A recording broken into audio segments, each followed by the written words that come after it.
invencible torre, como una valiente roca capaz de resistir los ataques de las hordas asiáticas, y Goldstein, a pesar de su aislamiento, de su desamparo y de la duda que flotaba sobre su existencia misma, aparecía como un siniestro brujo capaz de acabar con la civilización entera tan solo con el poder de su voz. Incluso era posible en ciertos momentos desviar el odio de una u otra dirección mediante un esfuerzo de voluntad. De pronto, por un esfuerzo semejante al que nos permite separar de la almohada la cabeza para huir de una pesadilla. Winston conseguía trasladar su odio a la muchacha que se encontraba detrás de él. Por su mente pasaban como ráfagas bellas y deslumbrantes alucinaciones. Le daría latigazos con una porra de goma hasta matarla, la ataría desnuda en un piquete y la atravesaría con flechas como a San Sebastián, la violaría y en el momento del clímax le cortaría la garganta. Sin embargo, se dio cuenta mejor que antes de por qué la odiaba. La odiaba porque era joven y bonita, asexuada, porque quería irse a la cama con ella, y no lo haría nunca, porque alrededor de su dulce y cimbreante cintura, que parecía pedir que la rodearan con el brazo, no había más que la odiosa banda roja, agresivo símbolo de castidad. El odio alcanzó su máxima exaltación. La voz de Goldstein se había convertido en un auténtico balido ovejuno, y su rostro, que había llegado a ser el de una oveja, se transformó en la cara de un soldado de Eurasia, el cual parecía avanzar enorme y terrible sobre los espectadores, disparando atronadoramente su fusil ametralladora.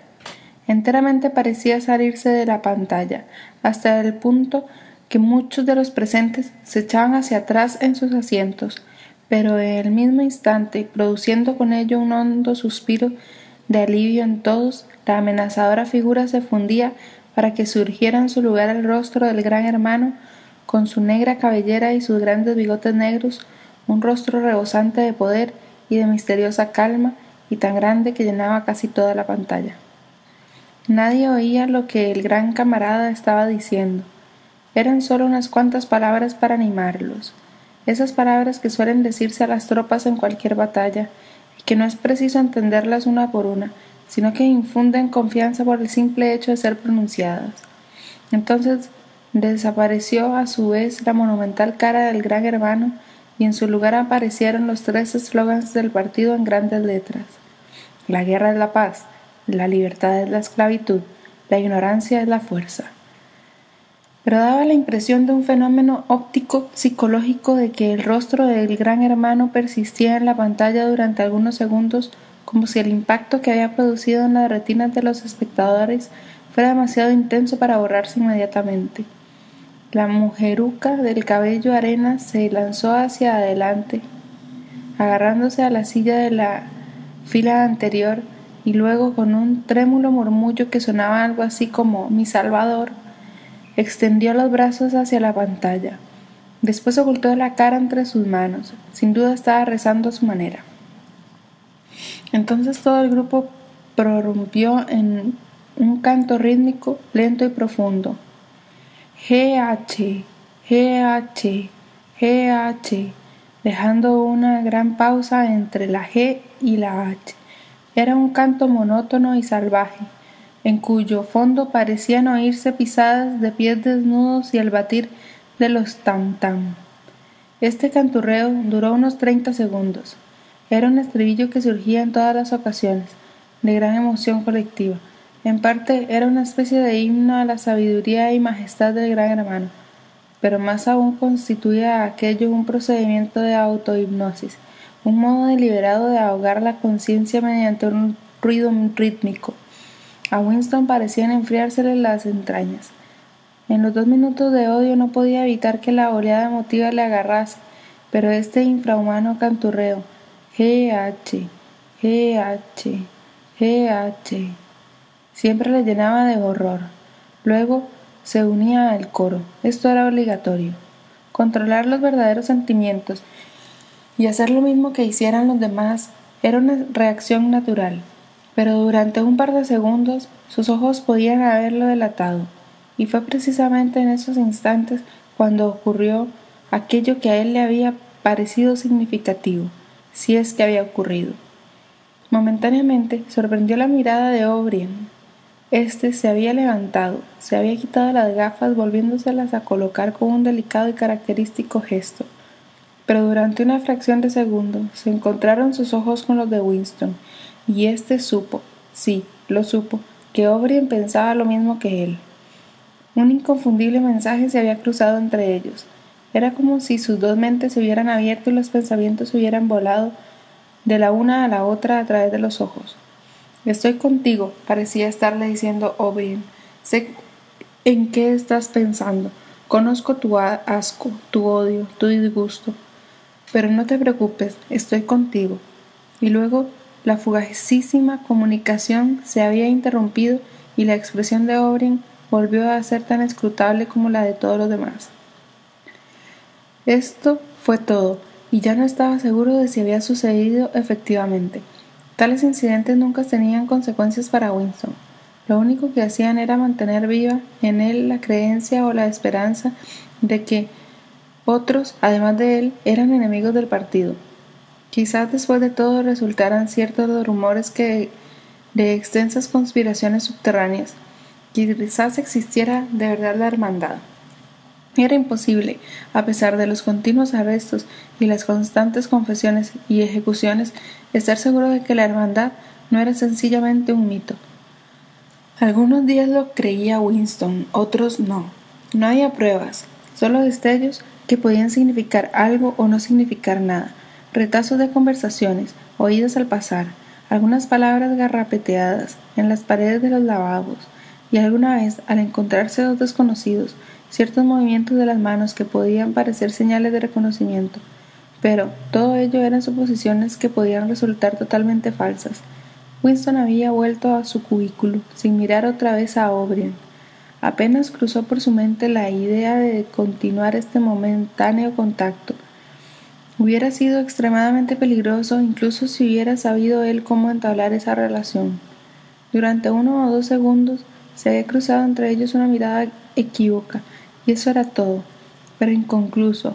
Así, se trataba de un acontecimiento memorable en el aislamiento casi hermético en el que uno tenía que vivir. Winston se sacudió de encima estos pensamientos y tomó una posición más erguida en su silla. Se le escapó un eructo. La ginebra estaba haciendo su efecto. Volvieron a fijarse sus ojos en la página. Descubrió entonces que durante todo el tiempo en que había estado recordando, no había dejado de escribir como por una acción automática, y ya no era la inhábil escritura retorcida de antes. Su pluma se había deslizado voluptuosamente sobre el suave papel, imprimiendo en claras y grandes mayúsculas lo siguiente: abajo el gran hermano, abajo el gran hermano, abajo el gran hermano, abajo el gran hermano, abajo el gran hermano. Una y otra vez hasta llenar media página. No pudo evitar un escalofrío de pánico. Era absurdo, ya que escribir aquellas palabras no era más peligroso que el acto inicial de abrir un diario, pero por un instante estuvo tentado a romper las páginas ya escritas y abandonar su propósito. Sin embargo, no lo hizo porque sabía que era inútil. El hecho de escribir abajo el gran hermano o no escribirlo era totalmente igual. Seguir con el diario o renunciar a escribirlo venía a ser lo mismo. La policía del pensamiento lo descubriría de todas maneras. Winston había cometido, seguiría habiendo cometido, aunque no hubiera llegado a posar la pluma sobre el papel, el crimen esencial que contenía en sí todos los demás. El crimen mental, como lo llamaban. El criminal no podía ocultarse durante mucho tiempo. En ocasiones se podía llegar a tenerlo oculto años enteros, pero antes o después lo descubrirían a uno. Las detenciones ocurrían invariablemente por la noche. Se despertaba uno sobresaltado, porque una mano le sacudía a uno el hombro, una linterna le enfocaba los ojos y un círculo de sombríos rostros aparecía en torno al lecho. En la mayoría de los casos no había proceso alguno, ni se daba cuenta oficialmente de la detención. La gente desaparecía sencillamente y casi y siempre durante la noche. El nombre del individuo en cuestión desaparecía de los registros, se borraba de todas partes toda referencia a lo que hubiera hecho y su paso por la vida quedaría totalmente anulado como si jamás hubiera existido. Para esto se empleaba la palabra vaporizado. Winston sintió una especie de histeria al pensar en estas cosas.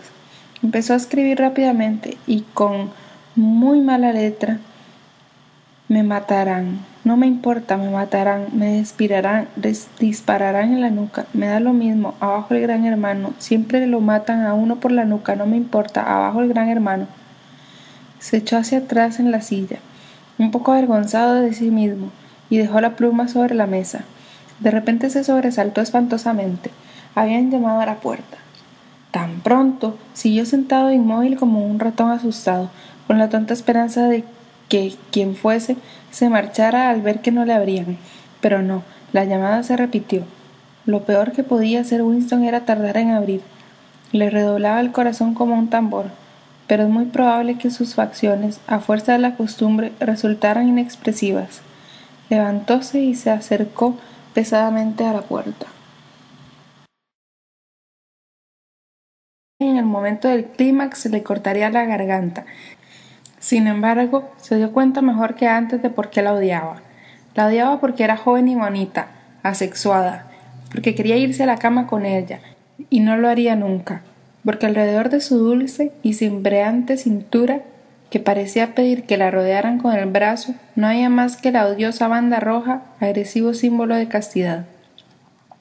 El odio alcanzó su máxima exaltación, pero en el mismo instante, produciendo con ello un hondo suspiro de alivio en todos, la amenazadora figura se fundía para que surgiera en su lugar el rostro del gran hermano, con su negra cabellera y sus grandes bigotes negros, un rostro rebosante de poder y de misteriosa calma, y tan grande que llenaba casi toda la pantalla. Nadie oía lo que el gran camarada estaba diciendo. Eran solo unas cuantas palabras para animarlo. La voz de Goldstein se había convertido en un auténtico balido ovejuno, y su rostro, que había llegado a ser el de una oveja, se transformó en la cara de un soldado de Eurasia, el cual parecía avanzar enorme y terrible sobre los espectadores, disparando atronadoramente su fusil ametralladora.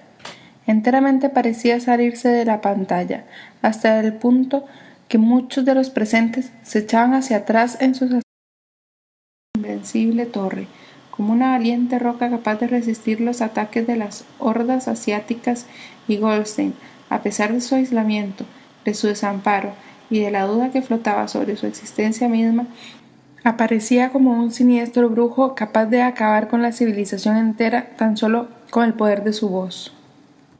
Incluso era posible en ciertos momentos desviar el odio de una u otra dirección mediante un esfuerzo de voluntad.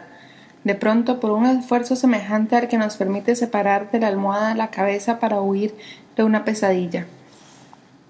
Winston conseguía trasladar su odio a la muchacha que se encontraba detrás de él.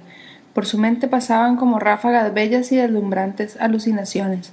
Le daría latigazos con una porra de goma hasta matarla, la ataría desnuda en un piquete y la atravesaría con flechas como a San Sebastián, la violaría